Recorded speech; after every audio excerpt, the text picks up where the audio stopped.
போன முறையை பார்க்க நான் கடற்கரசுக்கு வந்து நான் இந்த முறை ஒரு எத்தனையோ மடங்கான முறையாக முன்னேறி வந்துட்டு இப்படியே கண்டினியூ பண்ணால் நாங்கள் கட்டாயம் ஒரு கலை நாங்கள் உருவாக்கம் என்று நம்பிக்கை இருக்கிறது. இதே மாதிரி நாங்கள் கல்வியிலும் ஒழுக்கத்திலும் முன்னேற வேண்டும் என்று நான் எதிர்பார்க்கிறேன். So dear children, you will did very well, you will perform very well. At the same time, you will continue to study well.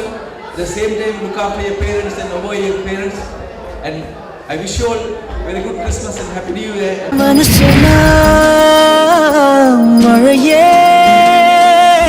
வந்தது சந்திரனால் என் அழகே வந்தது உன்முகம்தான் வெண்ணிலவோ வாழ்ந்ததும் தேந்திடுமே உன் அழகோ தேந்திடாது வெண்ணிலா